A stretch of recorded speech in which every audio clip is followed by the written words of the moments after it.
So, is the world breaking on purpose? Because it kind of looks like it.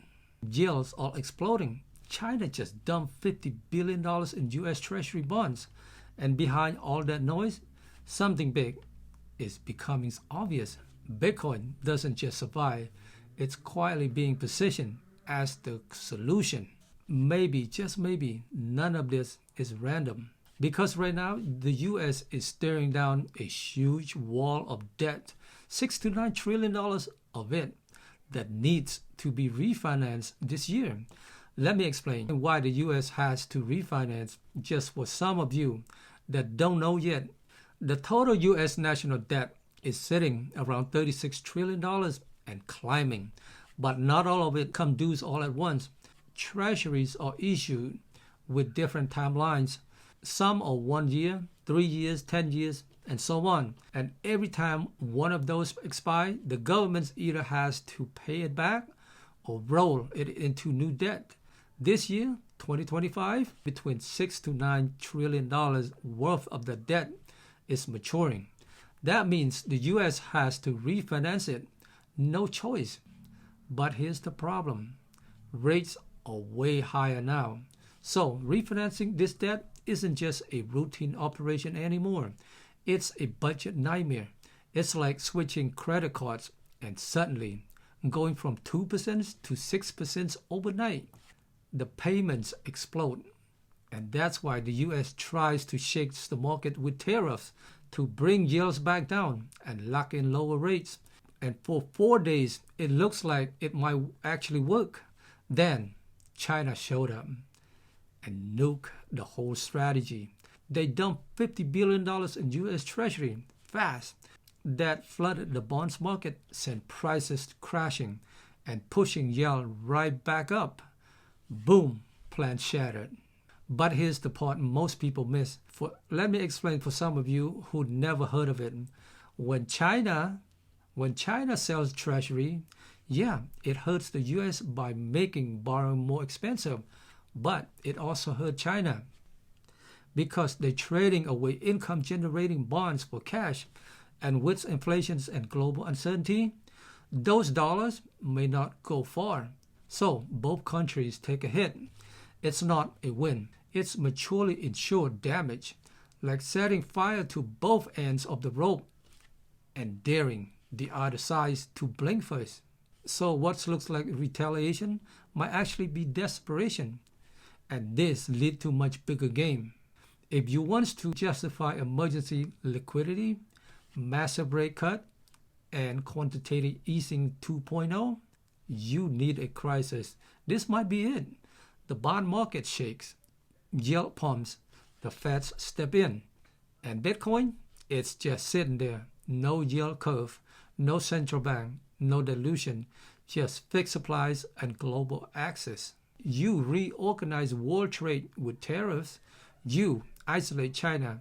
You wait for pressure to build. Then you flood the system with dollars. Now, it's not just the US is doing this. The EU, the UK, China, they're all lining up to print. And every time they do, Bitcoin gets stronger. This might be the final phase before the flip. The moments when Bitcoin becomes the neutral zone between the two economic systems. Team US get tariff-free trade. Teams China get boxed out. And Bitcoin is the new middle ground.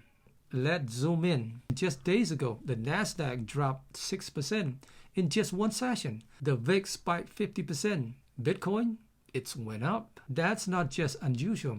That's a signal. And if you're wondering when's the shift started, look back at June the 15th, 2023, the day BlackRock filed for Bitcoin ETF. That was the first shot. Since then, over 500,000 Bitcoins was quietly moved from retail to institutional hands.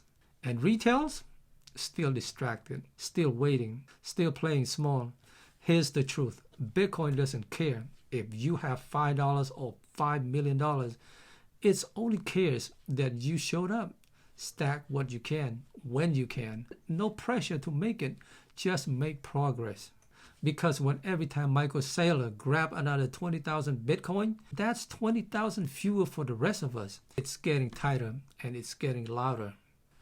And here's what most people miss. This isn't just about buying and holding.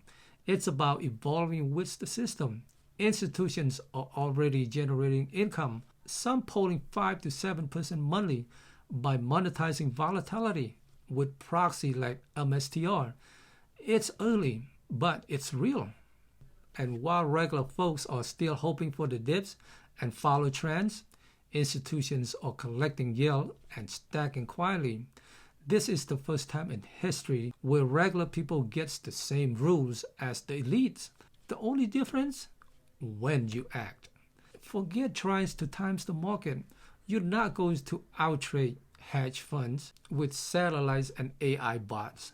Your edge is consistency, discipline, and conviction. And that window, it's closing. Because when the Feds turn the printer back on, and it will, Bitcoin isn't going to wait for people to understand. It's just going to move. Some say this next cycle could compress a decade of gains into 4 years. If that even half true, most people are about to miss out. Not because they don't know, but because they hesitated. BlackRock knows, the US Treasury knows, even the Fed chairs is talking about Bitcoins now. You think that's coincidence? Nope. Bitcoin already part of the plan. No one say it directly, but it's obvious. So if you're still wondering when to start, come on, you're lucky. You're still early. You still have access and you still have time. Ignore the noise stack when you can. Don't compare. Don't get shaken out. Because in a world built on chaos and debt, Bitcoin is the one thing that gives you back control. Like this video if you feel the shift. Subscribe if you want to stay ahead with us. And remember, my friend, don't forget to hold it tight and stack it right. Take care.